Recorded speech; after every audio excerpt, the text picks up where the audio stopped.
Ilang mga facts sa Biblia.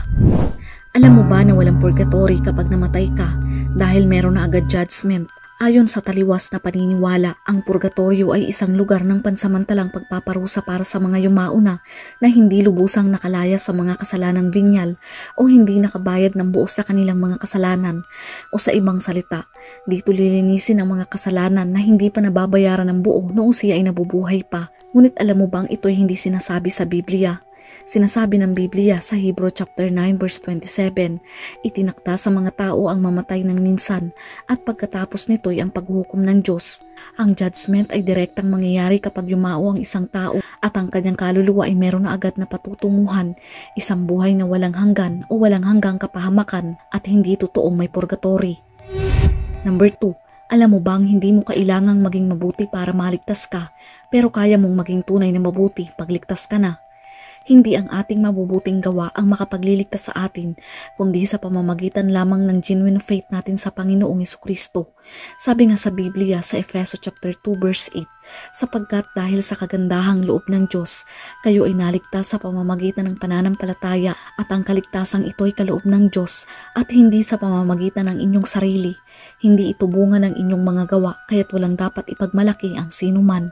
Sa pamamagitan ng tunay na pananampalataya at pagsunod sa Panginoong Jesucristo, ito ay nagbubunga ng mabubuting mga gawa. Ito ang fruits of the Holy Spirit. Kaya nga palagi nating tatandaan, ang mabubuting gawa ay resulta at katibayan ng pananampalataya sa Panginoong Jesucristo. Jesus plus salvation equals good works. Kaya hindi tayo gumagawa ng mabubuting mga bagay para maligtas. Gumagawa tayo ng mabubuting bagay dahil tayo ay ligtas na. Kung isa tayong tunay na Kristiyano, nasa atin na ang Holy Spirit, isa na tayong bagong nilalang at ang Panginoong Jesucristo na ang nananahan sa ating loob. Kaya ang true faith natin ay magreresulta ng ebidensya at ito ang paggawa ng mabuti. Number 3. Alam mo ba na ang water baptism ay hindi para sa mga baby dahil ito ay deklarasyon ng ating pananampalataya, pero pwede nating i-dedicate ang mga batang wala pang muwang sa kanilang pananampalataya.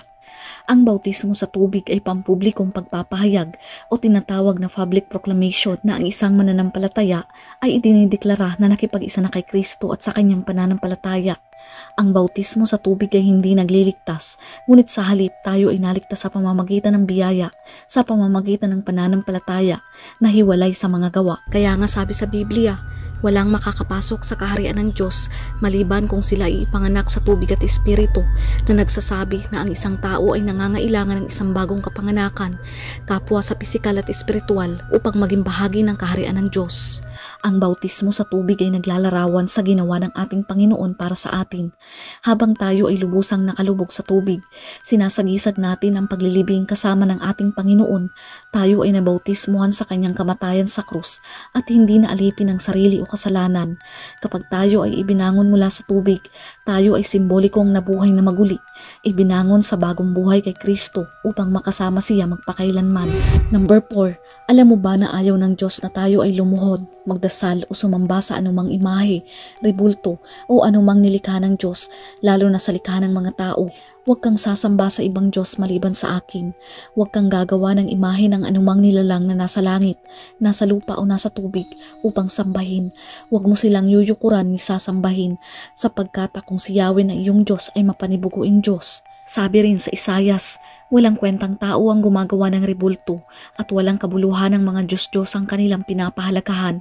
Mga bulag at angal ang sumasamba sa mga ito, kaya't sila'y mapapahiya. Walang idudulot na mabuti ang paggawa ng mga rebulto para sambahin. Tandaan ninyo, ang sumasamba sa mga ito ay mapapahiya lamang. Ang mga gumagawa nito ay tao lamang, kaya't magsama-sama man sila at ako'y harapin, sila'y matatakot at mapapahiya rin. Tinatakpan ni Satanas ang kanilang mga mata, lubusan na siyang naililigaw ng kanyang maling paniniwala at mahirap ng ituwid, at hindi siya papayag na ang rebultong hawak niya ay hindi mga Diyos. Number 5. Alam mo ba na ayaw ng Diyos ang mga paulit-ulit na mga salita na wala namang laman, kaya kapag nagdarasal ka, sabihin mo ang tunay na laman ng iyong puso. Ayaw ng Diyos ng paulit-ulit na panalangin dahil sinasabi ng Biblia, hindi naman bingi ang Diyos, bakit kailangan pang ulit-ulitin? Sa Isaiah chapter 59 verse 1, Tingnan ninyo, si Yahweh ay may kakayahan upang iligtas ka. Siya ay hindi bingi upang hindi marinig ang inyong hinaing. Kapag kayo'y nananalangin, huwag ninyong daanin sa maraming salitang walang kabuluhan na tulad ng ginagawa ng mga hintil, sapagkat akala nila ay pakikinggan sila dahil sa dami ng kanilang sinasabi. Nais ng Diyos na personal tayong makipag-usap sa Kanya na mula sa kaibuturan ng ating puso at hindi mula sa prayer book o sa uladong dasal. Number 6. Alam mo bang ang Panginoong Hesus lamang ang nag-iisang mediator between man and God at siya lamang ang taging daan patungo sa ating Ama? Sabi sa 1 Timoteo chapter 2 verse 5, sapagkat iisa ang Diyos at iisa ang tagapamagitan sa Diyos at sa mga tao, ang taong si Hesukristo. Ang tao ay ipinanganak na makasalanan na nagdudulot ng paghihiwalay sa pagitan niya at ng Diyos. Ang Diyos ay banal at hindi maaaring makipag-ugnayan sa makasalanang tao ng direkta. Ang tagapamagitan ay nagsisilbing tulay upang maibalik ang relasyon sa pagitan ng dalawa. Ang Panginoong Hesus ay ang perpektong mediator dahil siya ay ganap na Diyos at ganap na tao. Bilang Diyos, siya ay may karapatang makipag-ugnayan sa Diyos Ama. Bilang tao, siya ay may kakayahang maunawaan ang mga karanasan ng tao. Sa pamamagitan ng kanyang pagkamatay sa krus, binayaran niya ang parusa para sa kasalanan ng tao na nagbubukas ng daan para sa pagpapatawad at pagbabalik sa Diyos. Sinabi ng Panginoong Hesus mismo sa Juan chapter 14 verse 6, Ako ang daan, ang katotohanan at ang buhay. Walang makakarating sa Ama maliban sa pamamagitan ko. Alam mo ba na kahit anong buti mo, kahit anong bait mo, kahit anong talino mo, kahit gaano pa karaming tao ang iyong natulungan, pero kung wala ang Panginoong Hesukristo sa iyong buhay, sa impyerno pa rin ang iyong punta. Kaya't hindi sapat na alam natin na may Diyos, ngunit dapat ay makilala natin siya ng lubusan. Kaya hindi sapat lamang na alam natin na may Diyos, ngunit dapat ay kilala natin siya. Marapat lamang nating pag-aralan ang kanyang mga salita dahil doon natin mauunawaan at malalaman kung sinusunod nga ba talaga natin ang kanyang kalooban. Sa huli, ang pag-unawa at pagsunod sa kanyang salita. Higit sa lahat, ang pananampalataya sa Panginoon at ang relasyon, ang susi sa tunay na pag-ibig at buhay na walang hanggan. Muli po sana ay meron kayong natutunan. Patuloy nating ipalaganap ang mabuting salita ng Diyos. Ingat and God bless.